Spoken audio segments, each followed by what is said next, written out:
This is in effect until 7 p.m. local time for southeastern Marshall County and southwestern DeKalb County in northeastern Alabama. Here we go. At 6:24 p.m., a tornado-producing storm was located over Boaz, moving northeast at 40 miles per hour. Hazard of damaging tornado, radar confirmed. So if you're in that area, the National Weather Service is advising to take cover now. What's going on? And that would be in this entire area right here.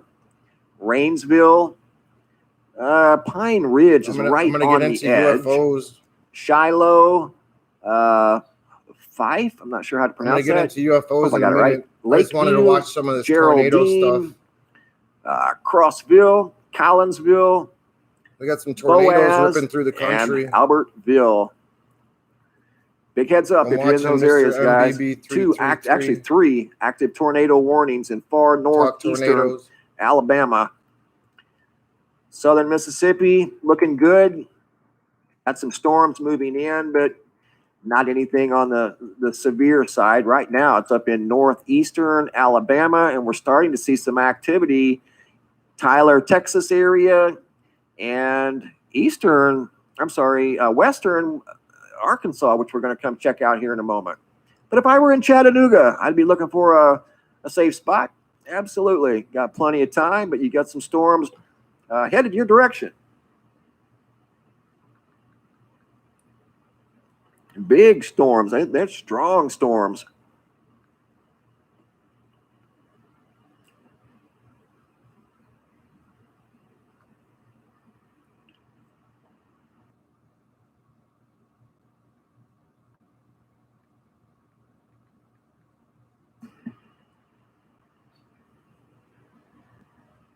All right, guys.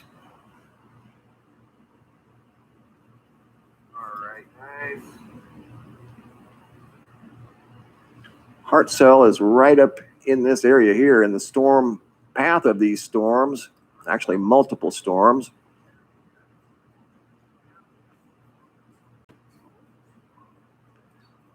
Albertville right here, Hartsville is right over in here. So Hartzell is not necessarily in the path of the tornado. So looking good. Hartzell is over here. I just had somebody ask me the path of the storm towards Hartzell, which is right over in this area. There's Huntsville. But Hartzell, there's Hartzell right there. Okay, I found it. A lot going on up here. I'm sorry. It's very, very busy. Yeah, you're in the path of a storm, but not necessarily anything super severe. The storm that you're in the path of is moving at a staggering 79 knots. Again, that's hard to even say. That's like 86 miles per hour. That's incredible. So that storm is moving your direction and should be there probably in about 20 minutes. It's just one of the many cells of supercells in through here that are moving into the northeastern Alabama area. Unbelievable day.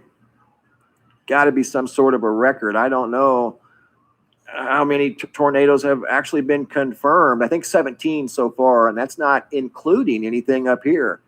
Hartzell is experiencing some probably moderate showers right now, maybe some wind, but you do have storms coming your direction. I would keep an eye on that one, which I will for you. See that one right there? That's one worth watching right there. In fact, we're going to take a look at that storm right there. Excuse me. That's north of Carbon Hill. Yikes. Let's take a look. Scary storms. Not necessarily. It could be rotation, but if it is, it's not that much. Something to look at right there, though. North of Carbon Hill. A lot of tornadoes. Moving towards Nauvoo. And then ultimately this energy, if it stays together, it doesn't mean it's going to stay together. It could move into the Falkville, Hartzell, Somerville, Priceville areas, including Addison and Arley, quite possibly. Not anything tornadic at this point. It's not even severe, but it could be. I'm just saying it could be. All I'm saying is it's gaining momentum. and that would be southeast of Lynn and directly north of Carbon Hill. Gaining momentum. 3 tornado warnings in northeastern Alabama right now, moving to the northeast at a pretty good pace. That's got a half-inch hail, which is pretty standard with these types of storms. 49 knots. The storm here is moving at a 49 knot pace. Storm by Albertville is moving at 43 knots. This one here is 56 knots. That's 65 mile an hour, about the equivalency of a speed limit in a full-size automobile or truck. Or your favorite motorcycle, whichever you prefer. Holy cow, look at that storm over here in Arkansas. We're going to have to check that out. All right, we're going to go to Arkansas. We're going to go to, what does it look like? Little Rock? Let's check out Little Rock. Oh my, Little Rock with a big storm. Wow. Look at that. So that's headed towards, right at Clarksville. Man. Where's that at? And that's in northwestern Arkansas. That's a long line of thunderstorms. Look at that. What's up? Where's everybody at? What's everybody Flexing as it's going through there. It's got a nice big bow. That's a huge shelf cloud. That's a classic right there. Those ones that you guys send me, that's a massive shelf cloud right there. That's probably, 20 miles? No, more than that. 74 miles long. There's no way. Why? No wonder they've got storm warnings up over here. So here in western Arkansas, that storm extends from northern Arkansas clear down to southern Arkansas. Wow, Mr. MB333 gets excited. Wow, that's incredible. Just a couple hundred miles long, over 220. Wow. Okay, we just had a new storm warning in central Mississippi. Expires in 21 minutes. Thunderstorm warning. Moving northeast. Look at that. 70 miles per hour. That's how fast the storm is moving as it's producing 60 mile an hour wind gusts. The storm is moving at 70 miles per hour, and that's accurate too. That's what these things are measuring at. It's really wild. Big storms over in western Arkansas moving to the east, moving due east. So this could be some energy that's going towards, obviously, Little Rock, Russellville. But if it holds together, this could be the energy that's going into western Tennessee, Memphis, Jackson, Humboldt, areas like that. Big severe component through here, all through the central part of this storm and the southern, moving due east. Let's see how fast. Oh, here's this guy. What's up? This is very interesting, guys. Huff Paranormal.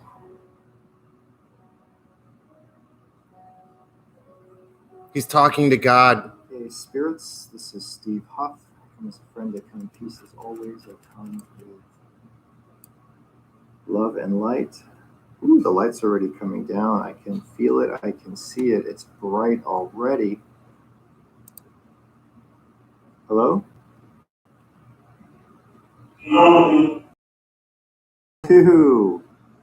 Who is this? Thank you. I'm sending love to you. Tomorrow's Easter. Happy Easter. Why is it so low?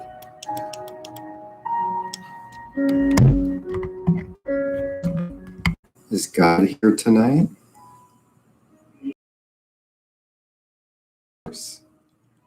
God is the universe, right?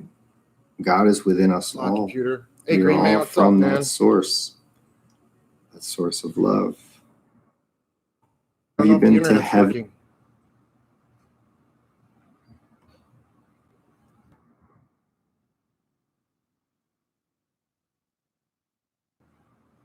Hey, UFO Buster, what's up, man?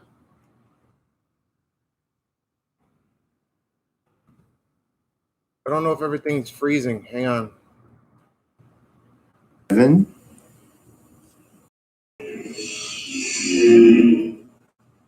Yes, with you. Bless you, sir. Bless you. Was I someone holy? What was I when I was in your realm?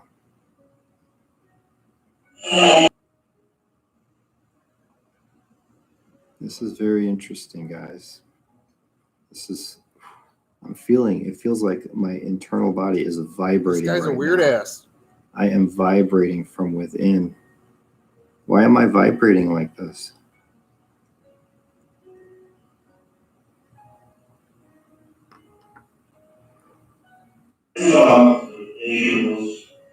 I talk to angels. Did you hear that? Now, guys, He talks to angels. this is using as a source a political radio channel. How come these angels aren't giving him? Okay, if I turn this dial.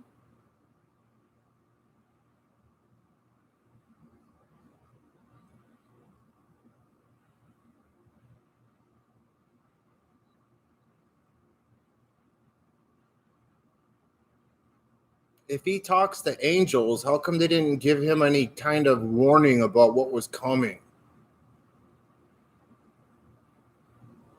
I don't know. This guy kind of upsets me a little bit.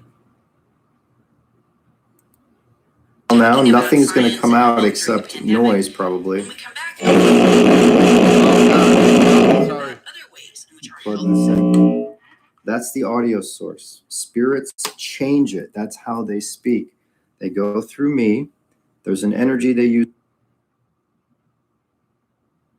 It looks pretty good on my end, UFO Buster. Maybe you got to just refresh.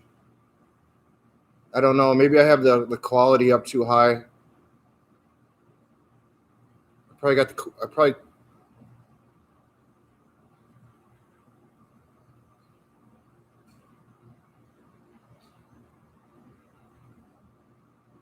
Who knows? The internet's wacky.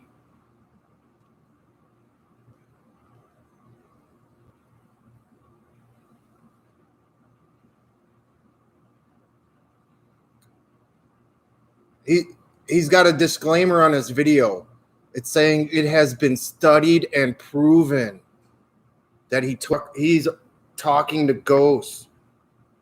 He's talking to real ghosts. Use of mine, they are energy as well. They use electrical energy. They use sound frequencies and vibrations, and this is the result. Amazing. I talk to angels. I heard that clear as a bell. I talk to angels. Thank you. Must be a commercial. See, when music comes, spirits have a harder time of changing music.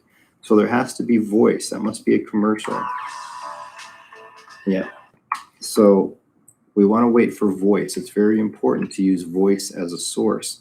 Now, you know, on a political talk radio, they're not going to say, you talk to angels while I'm in the middle of a ghost box session.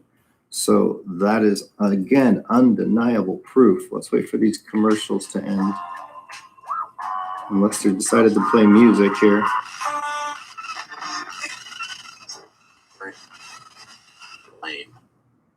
Okay. That's not hope. I mean, that's math. You should do that. You need to get on a budget. This is the financial channel now. Okay, so let's see. Do you feel love, Spirit?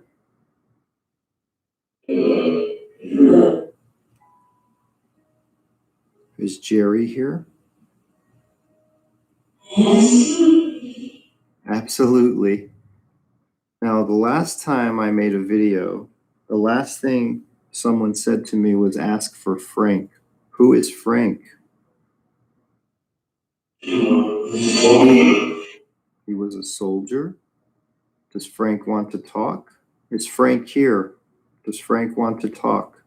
Frank, if you would like to speak tonight through this device, you can. If you're a kind, loving soul, come down and speak through this. Frank.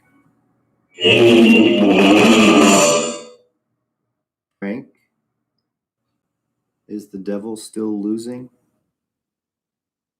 He is? That is amazing. Do I know you? You talk to me, I know. I appreciate it. I appreciate that you talk. I hope that you enjoy it. I hope that you want to. This was all created for you, Spirit. And something led me to never give up on this. And through the years, I've been doing this all these years. You know, it's not been easy. It's been a struggle at times. But here we are, direct conversations with spirit, with the afterlife, proven right here, repeatable, consistent connections. This is what real, true, modern day spirit communication is like in 2020.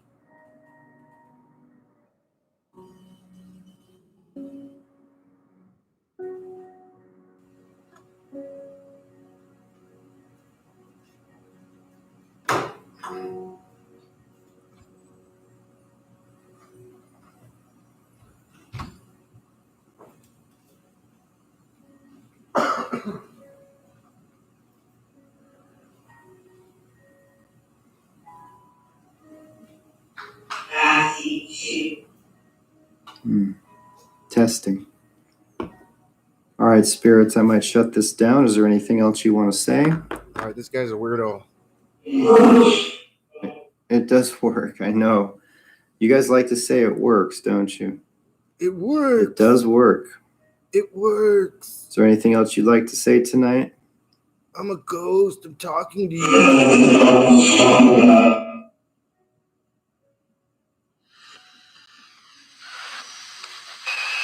Were you using the astral doorway? Are you using the astral doorway?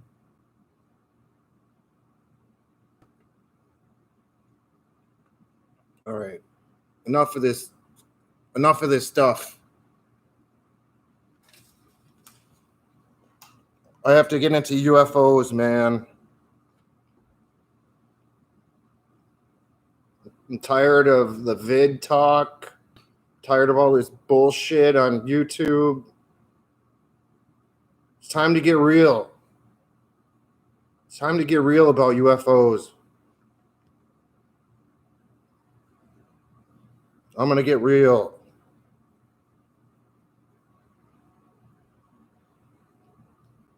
Here we go. But, I just want to say happy Easter, everybody. You guys are all cool. If you don't believe in God, I'm still going to say, may God fill your home with peace and hope and love.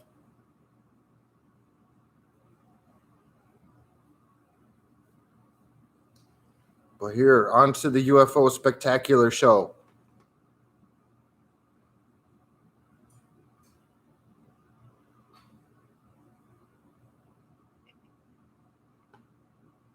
I don't want to brush off the vid that easy. I'm sorry for anybody affected by it. I am. I'm out of work. Can't see my sick sister. Miss my family. But I don't want to get into it today. I don't want to get into the vid talk. I hope you guys are cool with that. I'm going to play my UFO videos.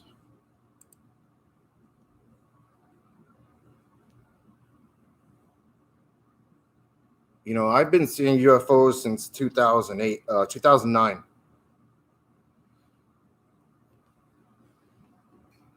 And to start seeing all these people come out of the woodworks on YouTube and Twitter, it just pisses me off.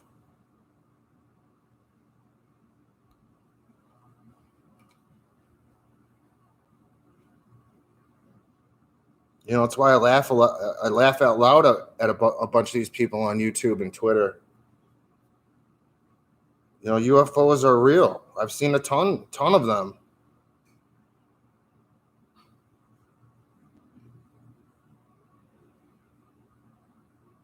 But if I'm going to make fun of these people online or talk smack about them, I'm probably going to have to show one of my videos first. One of my more popular ones. I don't know how to get to it. Your videos. Let me turn off this light in the background.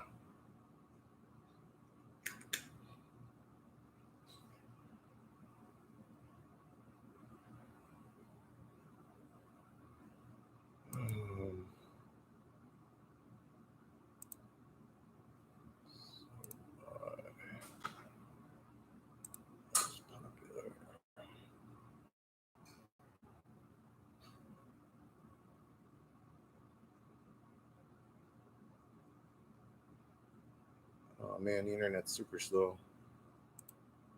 All right, so here's a UFO I saw.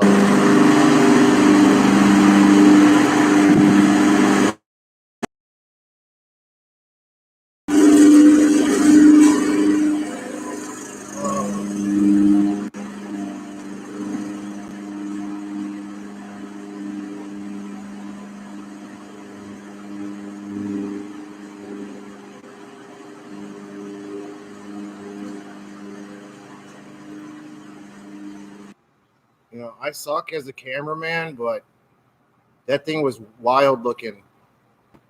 And it came out of like the northwest.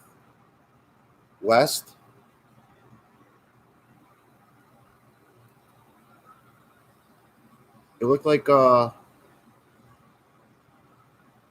don't want to offend anybody, but it was kind of like there's a certain chain that like Italian Christians wear.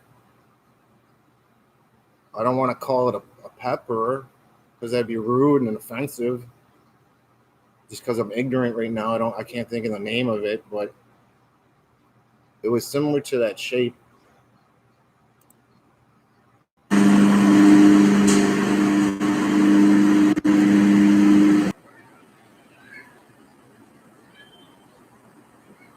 But when I didn't know how to work a camera at the time. I had the thing on super zoom. I kind of was an idiot at first when I was recording it.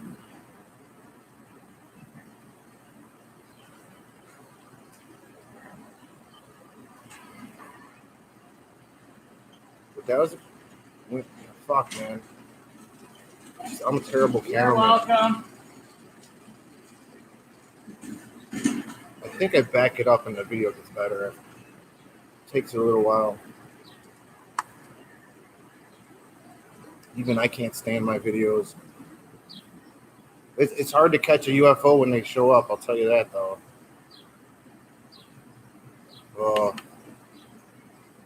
Yeah, see, here is where it gets better. At the 151 mark.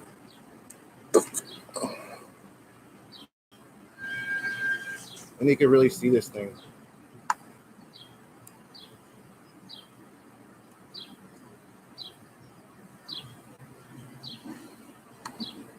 That TV show Faked or Fact emailed me. They wanted to do this video. And then they went out of business. Yeah, it was like it was like a tentacle for sure. It was like maybe like one tentacle hanging down. But then there was like another video, like somebody put a link in the comments of this video. And it showed like multiple, like the same exact object I saw. It had a video of like multiple of the same things, like dancing around. It was crazy. I'm gonna have to find a link to that other one.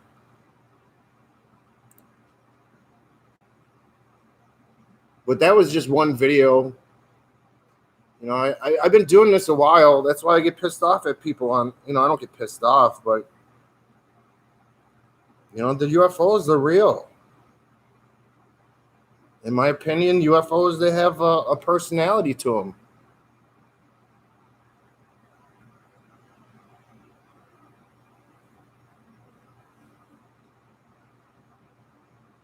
The UFOs I've seen, they've had specific traits or characteristics. You know, some of the traits and characteristics of UFOs I have noticed is that they're interactive and they're telepathic.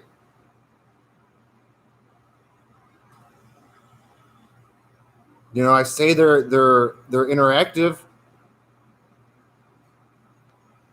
because they've come out when I've asked. And I say that they're telepathic because I asked them to come out in my mind.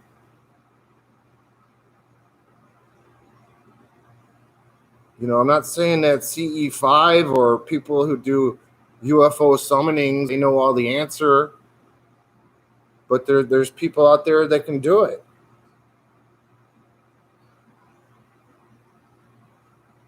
You know, so I don't know what my connection is to UFOs. I've always said I'm a scumbag. I don't know why they like me.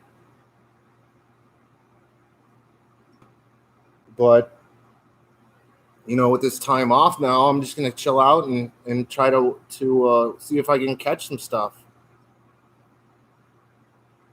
You know, like this guy Huff put Paranormal, he'll sit there and it's proven because I sit here and redo it, and it's questionable, it's tested, and I can do it over and over again.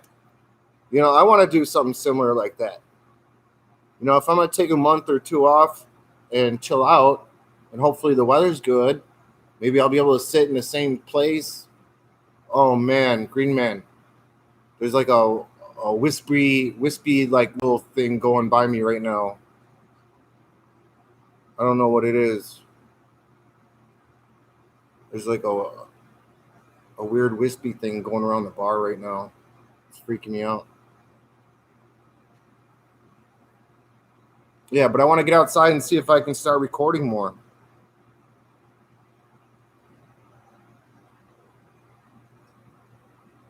You know?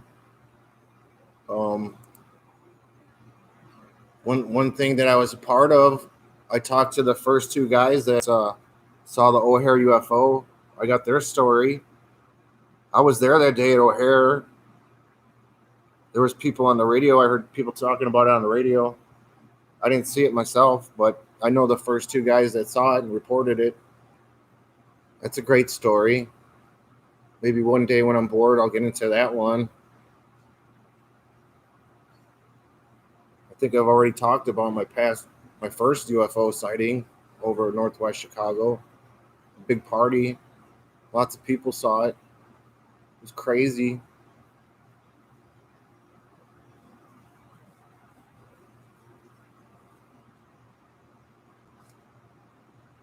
You know, I just wanted to jump on here for a little while.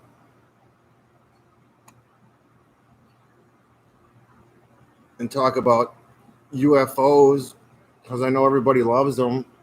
What's up, Chuck Bam? You're missing my UFO spiel. I did one of my UFO videos. It was terrible, but for some reason it got like 180,000 views.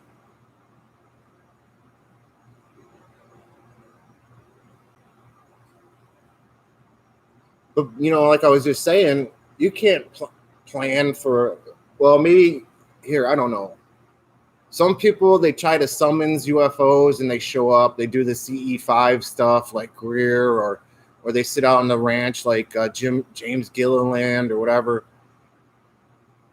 But I don't necessarily know if they're summoning UFOs or if they're in the right place or at the right time. Who knows?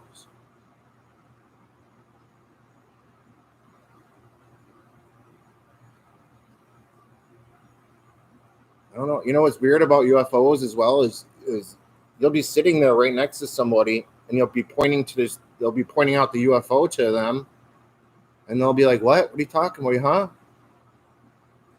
But then you'll be in another group of people and everybody will be like, Whoa, what the hell is that?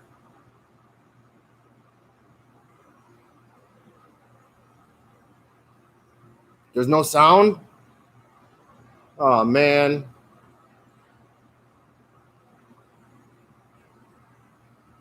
Oh, you're talking about the video on TV or me?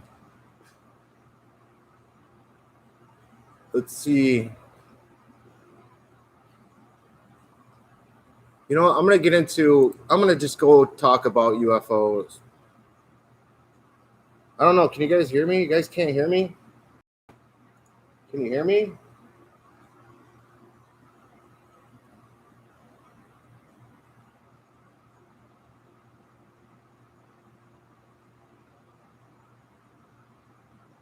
What's up, autopilot? Where is the...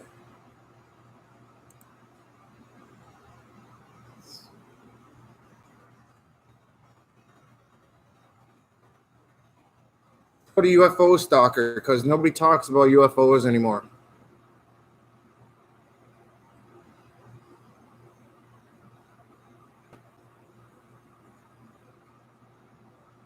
I'm going to talk about Chicago ones.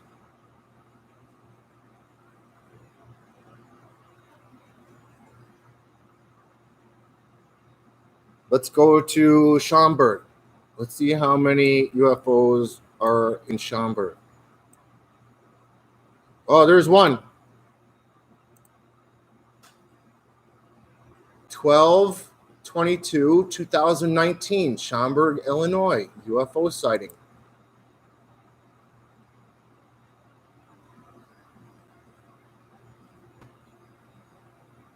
What does it say? Let's see what it says. 5 lights in straight line traveling and disappearing in exact point in sky.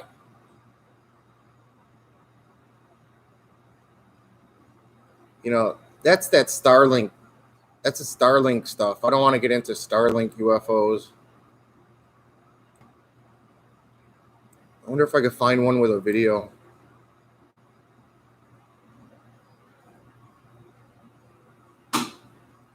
Here, let's go around my hood. Let's see.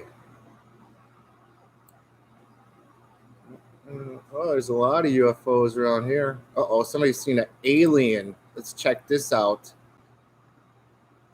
Alien encounter. North Riverside, Illinois on September 7th, 2019. Oh my God, it's a Mothman. Oh my God, I gotta read this. Hang on, I gotta get my glasses. I can't see a thing. Where's the mouse? Hang on.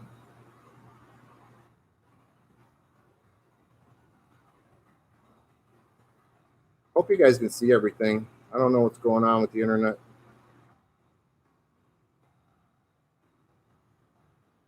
All right, let me get this better.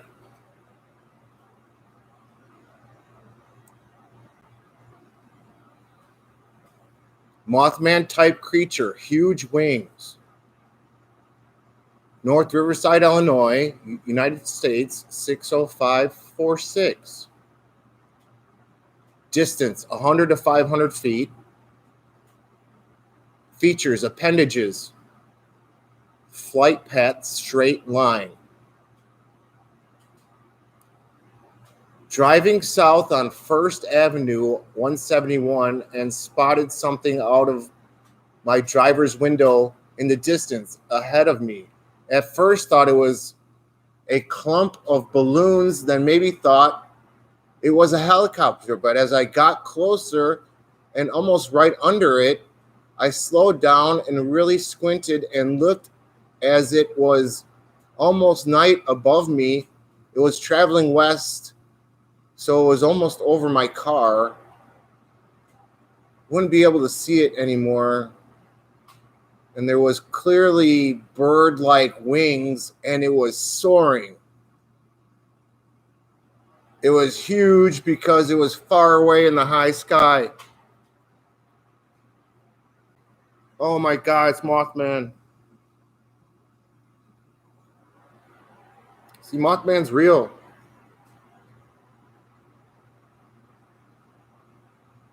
Everybody sees it.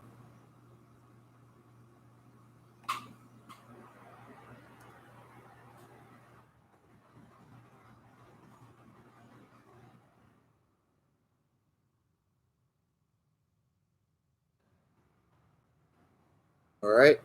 You know, the only thing I hate about UFO stalker is like when you go on to, you click on one of the sightings, when you go back, when you hit the back button, it makes you go all the way back.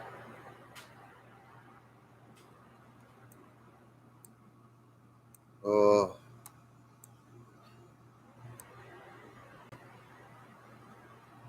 That was cool. They put a Mothman sighting in there.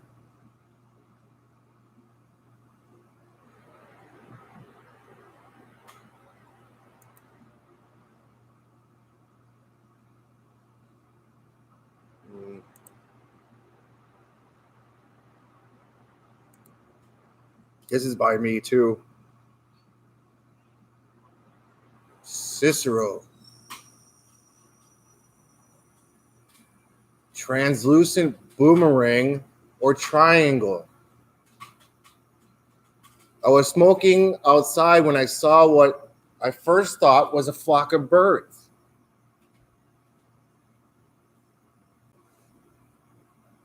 Flying in a formation from the east. I noticed it was overhead and that there was no noise and instead looked like a translucent triangle or boomerang shape gliding across the sky. It moved fast, faster than commercial jets we see near Midway Airport. The front end to the left, a wake or trail that evaporated quickly. The whole incident lasted about 5 seconds from first discovery until it was lost in the western horizon. See, this guy knows how to write a UFO report. I'm going to have to do this better for some reason, because every time I go back, it keeps taking me all the way back. Chicago. Oh, cool. See, we can watch videos now.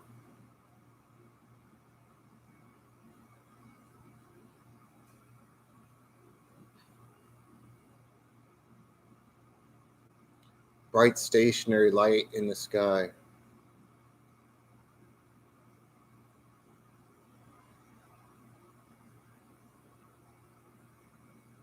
Okay, here's a good one. December 22nd. See, I don't, you know, the MUFON, the site, the UFO stalker, they only go back like I think they go back only a few months.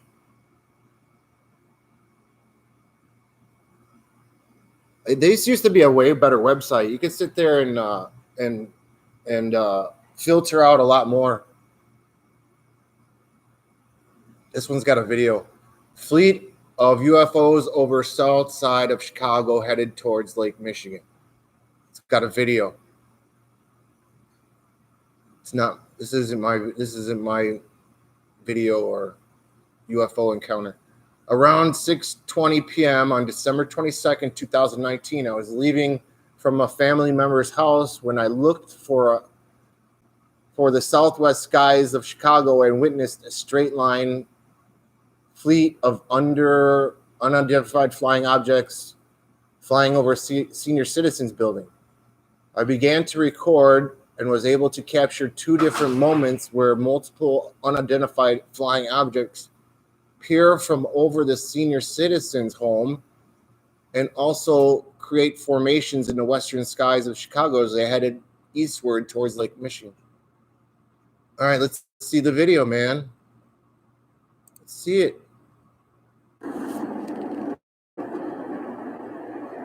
Look, they're disappearing. Sorry, slow. If it's buffering, you might need to hit refresh.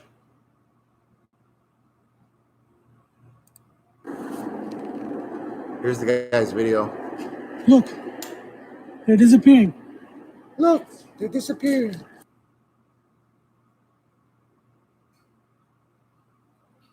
I don't see anything. What the hell's going on? Oh, it's an 8-second video. Look, they're disappearing. What? That video is bullshit.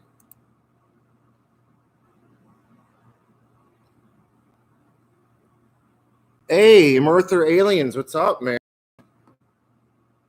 Thank you for coming on, buddy. We're just talking about UFOs over Chicago. That's where I'm at right now.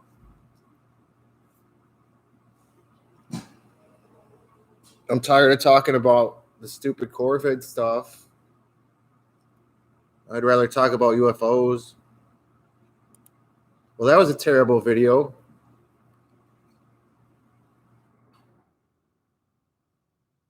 Come on, man. All right, this is good. See, I went back to the last screen I was at, so that's better. I don't have to go search everywhere.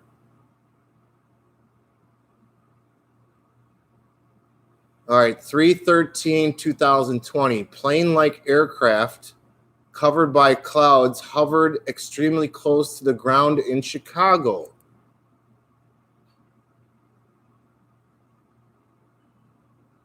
UFO sighting, Chicago, Illinois on March 13th, 2020. Oh, has it got a video? Nope, it's a commercial. I can't get the commercial off. Hang on. It's got photos and a video. Oh my goodness.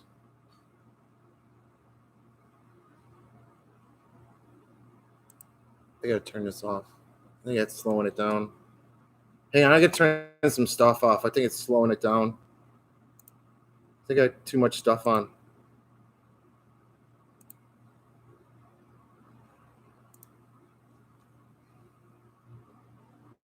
I got too much stuff on.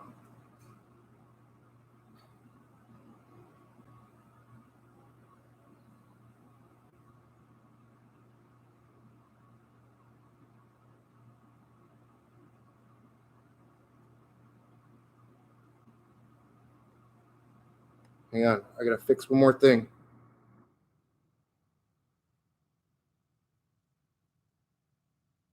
Okay, here we go. Oh.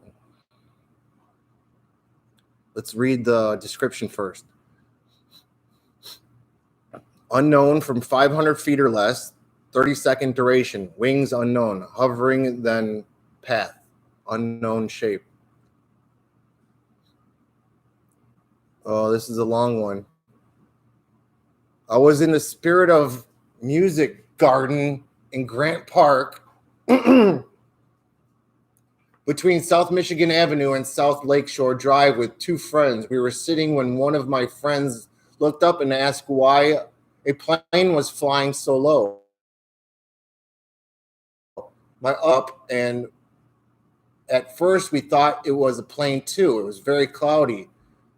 So all we could see was 7 bright lights peeking through. I've seen a low flying planes before below. So that's the assumption I made. Despite not hearing the usual sounds you would hear from when a plane passes that close, we ignored it for a while when my friend pointed out again that it seemed to be stationary. At this point, we were all lying down looking at it. She was right. It wasn't moving at all. I would like to clarify that all of us were completely sober in every form, and I myself never not been sober. Well, that's a double negative. So she's never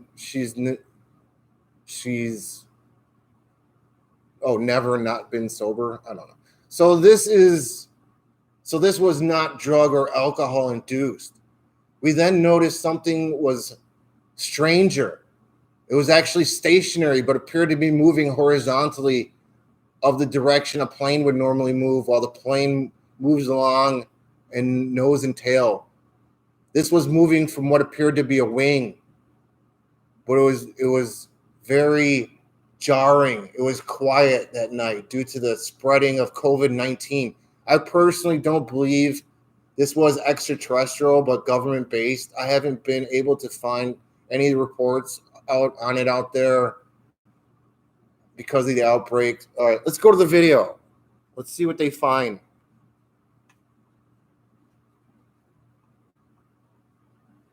Or saw. All right, I hope it's more than 8 seconds. Oh, this looks pretty good. 13 seconds.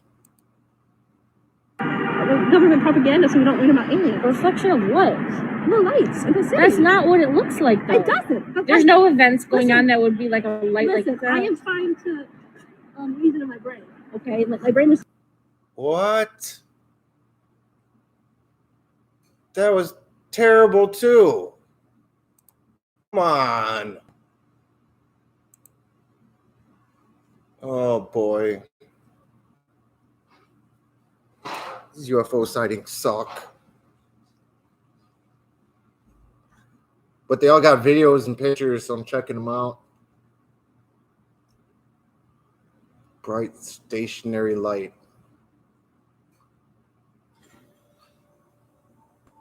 I don't know. What you guys up to? What's everybody up to? What you guys up to? Everybody cool? You guys having a good Easter? What's up? One nobody jerks. Green Man, Chuck Bam, what's happening? The Meether aliens. Tell us some UFO stuff. What have you seen? You seen anything? We like hearing UFO stories here. The dots. The jerks like the dots.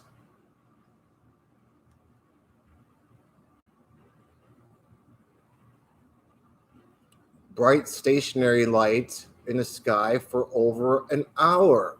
And he's got 3 pictures. You know he's staring at a star.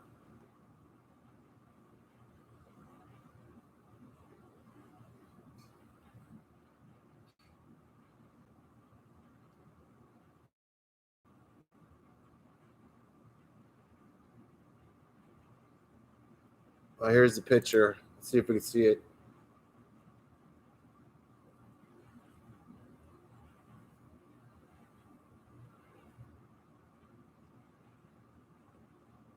There's a dot. There's a dot. There's a dot. I don't know. It looks like stars. These are all terrible.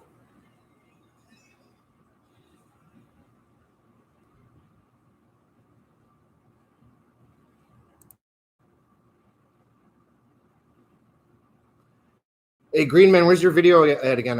You said there was a link to the ghost stuff.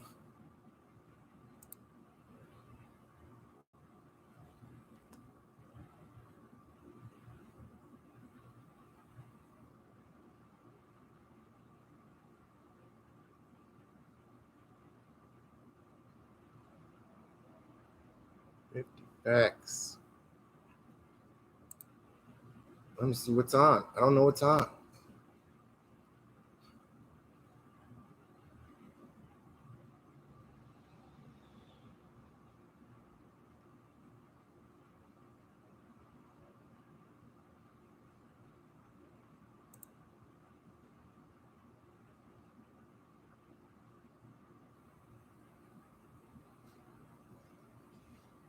What the hell?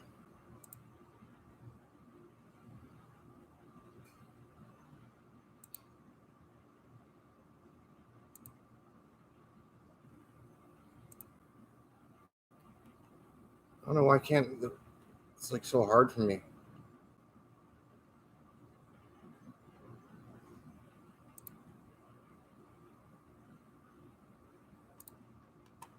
My videos.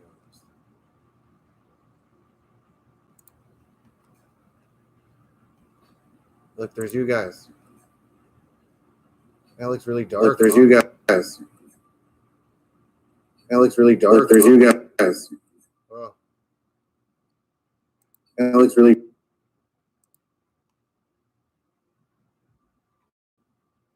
Trying to get the Green Man's link.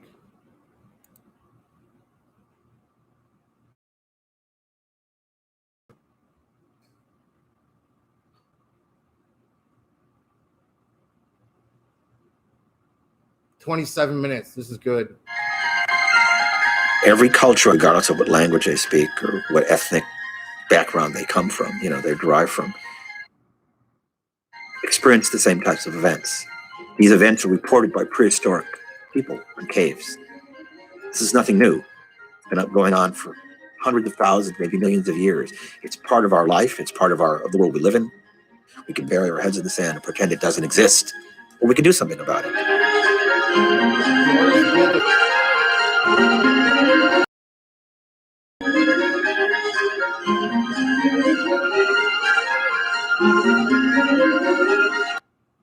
Doris Bither. This is the first time I've ever heard of Doris Bither. Green Man. This will be tripped out to me.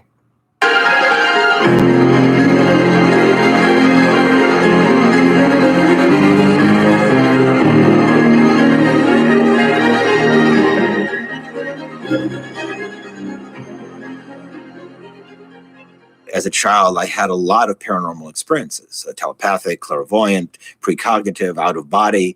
And I thought everyone had these types of experiences. I thought they were very normal. And as I started to grow up a little more, I found out that they may be normal, but most people don't remember them or aren't aware of them. And even if they do, they don't speak of them openly in public because they don't want to be ridiculed and looked down upon as being a little off the wall. But these things were very normal to me. And I thought, well, why aren't my friends and family having these experiences? And they got me in a lot of trouble as I was getting older because I just was very open about what I perceived. So that's what drew me into it. But I thought, well, why me? Why aren't all these other people around me having these? What's different about me? And so I wrote a letter to UCLA's Dr. Thelma Moss back in 1967, and she never responded. I guess it got lost in the mail or she forgot thousands of letters. And then I ended up going into, I was in college and I met a graduate student who worked with Dr. Moss. And Dr. Moss was introduced to me because of my experiences. And the first thing she did was she threw me her keychain and said, what do you feel? What do you pick up? It's called psychometry. You hold an object, you get impressions. And I started rattling off information, people, names, places. I rattled off the name, who's Shelley, a fat blonde woman. She's your best friend. Turned out it was Shelley Winters, was Thelma's best friend. I named her. I think I named her husband, who was deceased. Talked about some other things relevant to her. And okay, I'm impressed. That turned into a study she conducted on me in 1969. And it was published in a medical journal. It's called Study of a Psychic. And so clinically, we looked at what I was able to do under controlled conditions. And so you're psychic. I mean, it was tested. No understanding as to how or why it operates. I became a research assistant in the laboratory there at UCLA's Parapsychology Laboratory in the Neuropsychiatric Institute. And we did lab work, but the bulk of my work in the last 36 years, beginning in 1969, has not been in a lab, has been in the field, investigating more than 4,000 cases of hauntings, poltergeists, doppelgangers, things that go bump in the night, things of that nature. And most of the time, nothing happens. You go out there, you interview the people, and you go home. Once in a while, if you're lucky, you're there, it's there.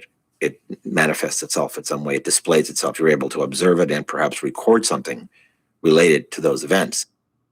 A very small percent, let's say less than 5%, we believe to be hauntings. These are localized in space. They seem to stay in a certain place. They could last months, years, decades, centuries, even millennia. And almost all hauntings seem to be precipitated by a violent traumatic death occurring in the space at an earlier time. However, about 95% of my 4,000 cases are not ghosts, hauntings per se. They're poltergeists. Word poltergeist in German means noisy spirit, noisy ghost. Poltergeist, we believe, is a product of psychokinesis, mind over matter, which stems from a young pubescent or adolescent individual or even a young adult. And it wreaks havoc with the physical environment. Objects can be thrown around, banging, scratching on the walls, spontaneous fires, knockings, sounds of footsteps, doors opening and closing. And it always seems to surround a particular individual, and it moves with them as they move. And most of my cases have been like that. I met Kerry Gaynor in late 1973, I believe, maybe early 74. He was a volunteer in the parapsychology lab, and we just became friends. And he expressed an interest in this type of research, field research, and we started working together. There aren't a lot of people that really want to pursue this because it's somewhat unnerving, and you have a lot of patience and a strong stomach sometimes. So we began working together, and we went out on a number of cases, and as expected, nothing happened. In August of 1974, Kerry Gaynor was with a friend in Hunter's Books in Westwood, and he was walking around, and he and his friend were talking about our research. There is the appearance of an apparition. On the next aisle were two women looking for books on the paranormal, And they overheard Carrie and his friend discussing our work. And she said, oh, by the way, my house is haunted. Rather than discuss it at full length in the midst of the bookstore and have people throw you out, Carrie said, well, give me your phone number. We'll call you and we'll make an appointment, come out and talk with you about this. And it says, of course, there's no charge because this is research. And that's what happened. On August 22nd, 1974, Carrie Gaynor and I went out to Culver City on Braddock Street. This house, I should preface it by saying, was a little shack. It was twice condemned by the city. She shouldn't even have been living there. And she was barely making ends meet. We sat down with her and started to talk. And the first thing Doris Byther was her name, said to us is that she'd been repeatedly raped by a ghost. And we just like froze. We looked at Carrie and I looked at each other. I rolled my eyes back, put my head in the hands, and I thought, oh my. You know, I remember this story. I remember that movie, Green Man. Isn't that when they tried to freeze the ghost with like cryogenics or something, so it'd stop raping people? Yeah, this is a cool story. My God, this woman's psychotic. She needs psychiatric care. And she said, well, there's 3 of them. 2 held me down and 1 big one attacked me. And I just thought, well, I said to her, look, there's really nothing we can do about this. I'll give you the name of a psychiatrist on staff at the Neuropsychiatric Institute, and you can call him and tell him that we referred you, and you can take it from there. We thought this is... So we thanked her for her time. We spent maybe, an hour there, hour and a half, and we just looked at each other back in the car going home, and we thought, this is just incredible. I mean, like, who could believe such a story? Doris called back about 10 days later. She said that friends, neighbors had witnessed things, and she would like us to come back. We thought, okay, we'll come back. We'll humor her. It's not that far. Went back there, and the house had a very strange odor. My God, do you smell that? It smelled like decomposing organic matter, rotting flesh, very sour, nauseating smell, caustic. It was very warm. And remember, this is the middle of August. Ooh. The bedroom was ice cold. The rest of the house was normal, which again, we couldn't account for. There was still air conditioning. You see? I wasn't lying. We were in the kitchen talking with her about more of her experiences, alleged experiences, and a lower cupboard door flew open, and a frying pan, a skillet, flew out and took a ballistic arc across the kitchen and landed on the floor. And of course, we checked looking for springs and wires or people, and there weren't any. Doris said that another time the fuse box was torn out of the wall and thrown at her. Some candelabras were thrown at her. I think it might be worthwhile, after all, for us to set up some of the equipment we've got with us in the car. After the frying pan incident, the skillet, we took a far more serious look at her environment and her claims. Wow. She had 4 children, and the eldest was a teenager. Do you hear that? Now, I should say that the rapes stopped once we came into the case. They no longer occurred. But her son, her teenage son, claimed at one point he saw her being attacked by nothing. He'd go to her aid, and he'd be just thrown back. I don't believe he broke his arm as if they portrayed in the film.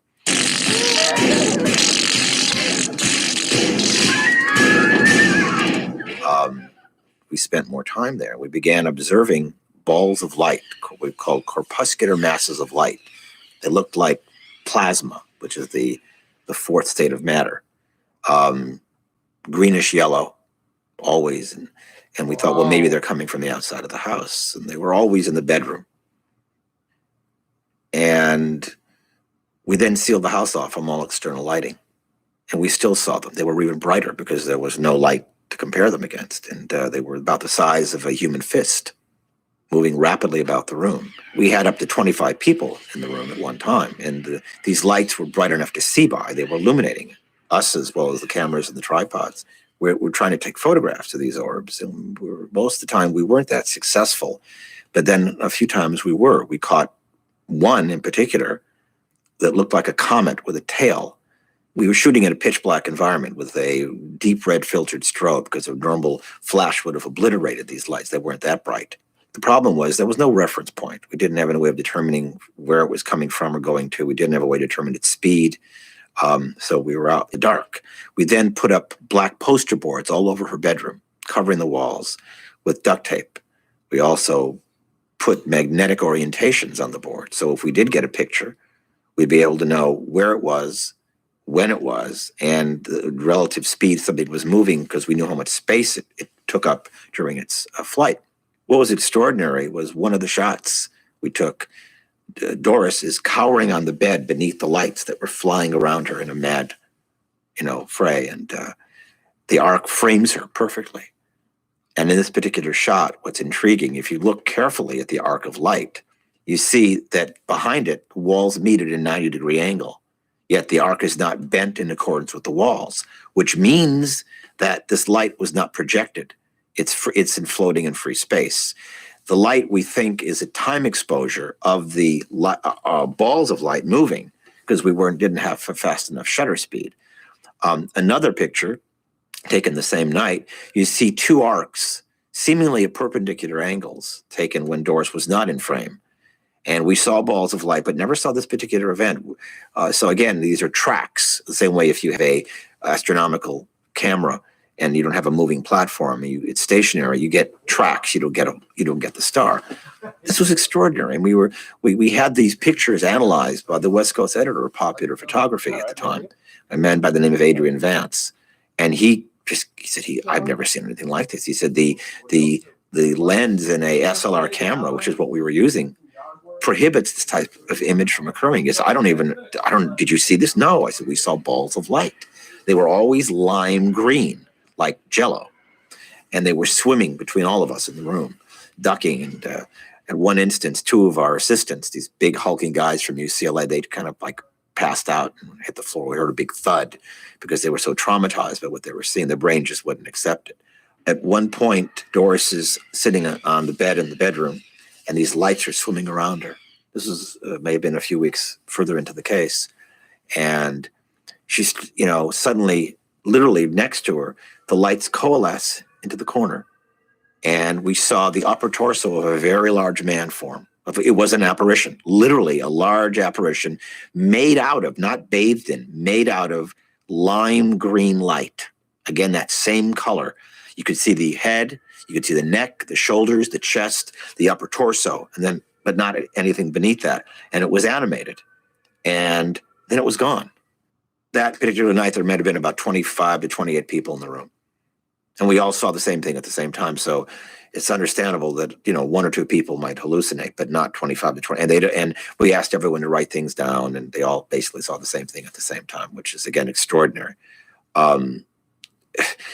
Even thinking of it today, it's amazing because this is what you read about, but you very rarely, if ever, get a chance to see. But we were firing off cameras galore, and yet we couldn't get a picture of it. And that makes you wonder, are we seeing it with our eyes? Are we seeing it with our minds? Is something impressing our brains with an image? I guess we'll never know. Most of what we visually observed, we could not photograph. What we photographed, we never saw. So we're still left in this quandary. What is it we were dealing with? She spoke to it as if it were real, like it were alive, and she knew it. Isn't it possible she was hallucinating? How do you photograph a hallucination? When we talked to Dr. Moss about what we were experiencing, she was a little skeptical, but she realized that we had no reason to lie to her. Why would we lie? What's the point? I mean, we're not out there to make up stories. If you do that, write a novel. We had some people that were skeptical. We weren't claiming we knew what it was. Even today, we don't know what it is. There are theories as to what may have been happening, but it's speculation at best. Kentucky windage. I don't know what you think you've discovered, but you're playing with fire. A couple days later, we get a call from Doris close to midnight. We go back out there. All the poster boards we put up on the wall were torn down, as was the duct tape, as was the paint and some of the plaster. She might have done it, but she was a very small, frail woman. She was smaller than me. She could have done it, but I don't think she did because her reaction was one of trauma. She was she said she saw them being torn, part of them being torn. And we, again, suspected maybe she did this to get some attention because sometimes people do this. We couldn't prove it one way or the other. We did bring in some very high-speed film to shoot film as opposed to still. We didn't record anything. We did bring in Geiger counters. When the phenomena was peaking, we had no readings whatsoever. When the phenomena was absent, we had normal background radiation, which is very odd. You think it might be the opposite. We brought in a sniffer from Hewlett-Packard to see if we could track down the odor. We couldn't. It either wasn't there anymore, or we couldn't record it. There weren't cold spots, but the cold, again, wouldn't register on any type of thermal sensors that we had at the time. Today, we have much more sophisticated portable instrumentation that might record such events. The case kept evolving, more lights. And then one night, Dr. Moss came out, and when she came out, nothing happened. It was very peaceful. Phenomena started to wane by that point. Doris drank a lot, consumed a lot of beer, and what was particularly intriguing, when she stopped drinking, the phenomena stopped, which may or may not be relevant. I don't know of any correlation that's been established between alcohol consumption and manifestation of psychokinetic disturbances. We're trying to gather some hard data on the phenomena that's occurring here. Oh, really? I take it you've already looked under the beds and in the closets. Yeah, we're leaving no stone unturned. The initial investigation on Braddock Street lasted approximately 10 weeks, beginning August 22nd. Doris finally got up the ability and the nerve to move and the money to move. They said she moved to Carson, and she moved in there. We didn't initially know where she was. We had to hunt her down with the help of Frank DeFelitta, who had now formed a close bond with her. And we went to her new home. We kept the low profile. No one knew about her. They didn't know about the case. We went into her new home. Within weeks after her moving in to her new house, phenomena began. Poltergeist, same activity. But also the houses flanking her on both sides began experiencing phenomena, like a radiant effect. Poltergeist, cupboards and doors opening, closing, garbage being dumped on the floor, machines going on and off. But they didn't know about her experience, her case. How could they? She wasn't running around telling people. She was still worried she'd be thought to be crazy. So it was still there. We went to her new home. We turned the lights out. I had a recorder next to my legs with a condenser mic. And suddenly we heard a loud crash. A vase from across the room flew right into the middle of everybody, smashed on the floor, and spewed dirt across the floor. But no one did it. I mean, no one could have gotten it without tripping over all of us. And if they threw the vase, they would have hit one of us. We played the audio tape back, and we hear deep breathing. Approach the mic. And with the breathing, we hear a footstep, another footstep, and then drag. Footstep, footstep, drag, like a bad horror movie, like The Mummy. It approaches the condenser mic next to my leg, and it shut off by itself for no reason. The question is, why? What were those sounds produced by? We didn't hear any breathing. We didn't hear any footsteps. No one was moving. Everyone was sitting in this little circle. Towards the end of her stay there, we were sitting in the bedroom. Lights were low, and we put up more duct tape with more boards on the wall. And at one point, one of the tape started being pulled off the wall, as if by unseen hands, being pulled off. And we saw this. What? And it happened very quickly. And the board flew off and hit Doris in the head. And then Carrie said, "Do it again." And it did. Another more duct tape was pulled off and it flew at her. And she just freaked out.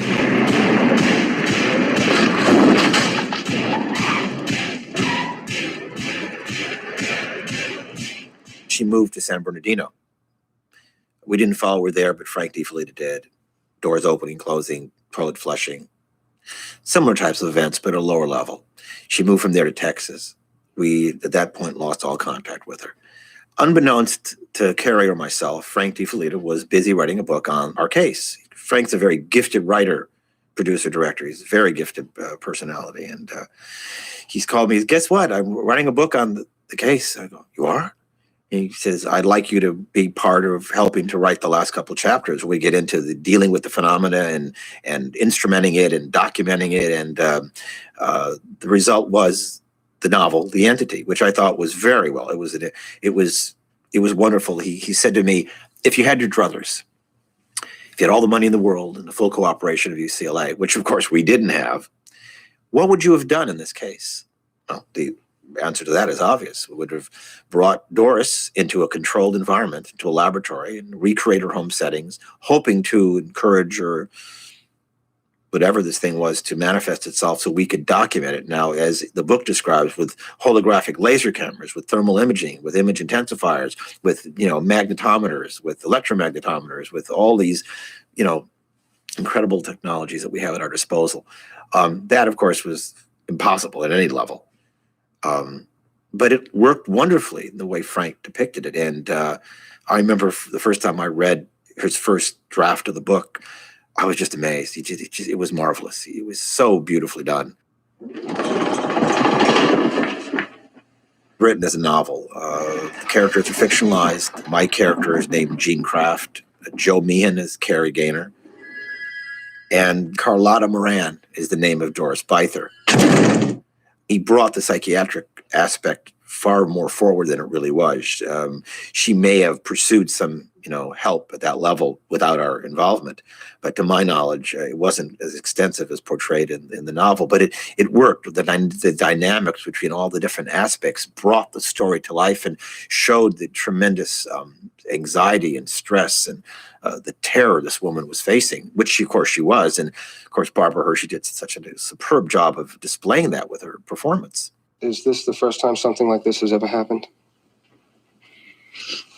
No. No, the first time was different. I was raped. Frank called us and told us that he was trying to sell the rights as a feature. 20th Century Fox presents the story of Carla Moran, the most extraordinary case in the history of psychic research.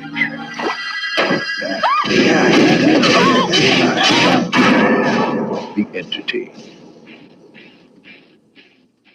Sid Fury's take on this was interesting. Some of his photography was very reminiscent of the Twilight Zone, the camera angles and stuff.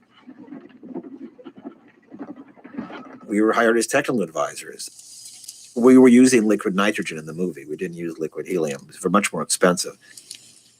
In fact, the soundstage got real hot because we were shooting late spring, early summer of '81. And I just said, vent some of the tanks. It's inert. Drop the temperature 25 degrees. Everybody was real happy. And just come back, fill it up. It's only a few bucks. And I thought the sets were beautifully done, and her house and the camera tracking was great. I thought it was well done.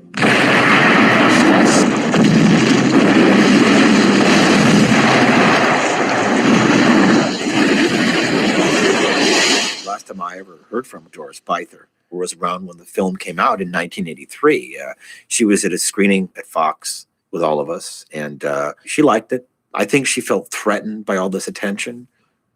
But at another level, I think she appreciated that we were trying to help her come to grips with what was going on. The main reason people contact us is to get closure on this, to gain an understanding, and to perhaps dispel some of the fear and anxiety associated with these types of events. Because who do you call? What do you do? Who do you talk to about these things? Going back in the literature, hundreds of years or more, there have been anecdotal accounts of people who claim they've been sexually assaulted or abused or seduced by discarnate entities. The terms were incubus and succubus. It's more religious literature, supernatural literature. And we assume this is the result of libidinous fantasies, of not having nothing to do with the paranormal. However, given the nature of this case, and we've had a few others over the years where people talked about things like this, mild seduction and being touched and probed and caressed and fondled. Who knows what we're dealing with here? Takes a long time before you can come up with something reliable. You have to check every possible alternative. It's very important to be skeptical. I suggest you start with the traditional world. In science, Occam's razor, all things being equal, you always go with the simplest explanation. The simplest explanation, many times, is not paranormal. Sometimes it's hoax, sometimes it's fraud, sometimes it's overactive imagination, people seeking attention, people looking for money, or people who are, let's say, a couple fries short of a happy meal, or they're a little troubled and need professional counseling. You have to make sure that something you have documents objectively, physically, what you're experiencing. Well, our photographs in some respects did that. Plus, there were up to 25 or more people seeing the same thing at the same time.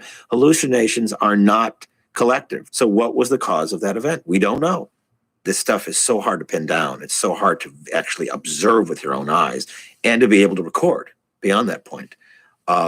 You could live 10 lifetimes and never run into this. So it's extremely fortunate that I was in the right place at the right time to witness this with a group of people, because, you know, if it's just you and your friend, it's the fish that got away. There's 3 Mount Everests in my case file. This is one of them. And this would probably be the highest peak. I don't know what these things are. After 36 years, I have no idea what we're dealing with. It's not simple. It's very complex, and we can't draw the line between humanly generated phenomena coming out of the brains of living people and something that may indicate that something survives physical death. I feel that somewhere in the distant future, when we have some more sophisticated tools at our disposal, science and religion will probably merge, because science will end up proving some aspects of our world that are called spiritual today. Once you get through all the garbage and all the crap and all the BS and all the misinformation and disinformation and the zealots, the religious zealots out there who think everything's demonic, there's a core phenomena that's quite extraordinary and remarkable. And if looked at with an objective eye, you can't totally dismiss it.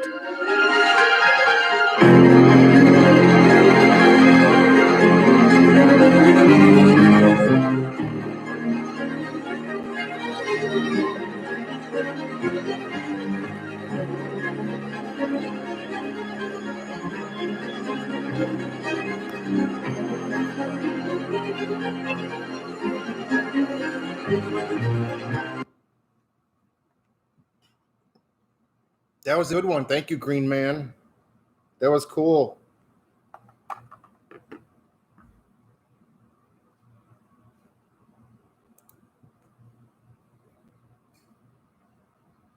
The Doris Bither story. Do you guys believe it?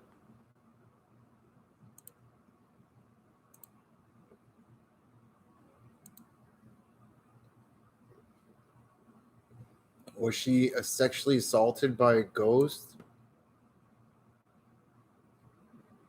That'd be terrible.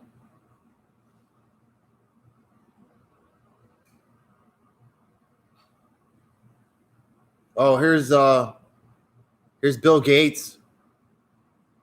You guys love Bill Gates?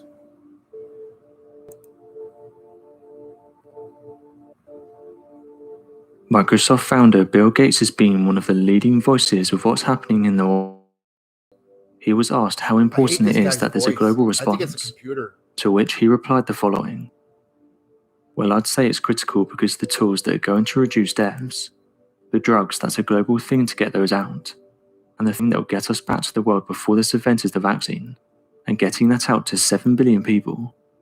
So the effort to test those and build factories, to understand if it's safe and ready to go, that's a global problem, and I'm glad people are coming together to find where is the best work, and combine that. This is the whole world working on probably the most urgent tool that's ever been needed. Bill was then asked to reflect on how the world leaders have responded to this crisis, in which he said the following.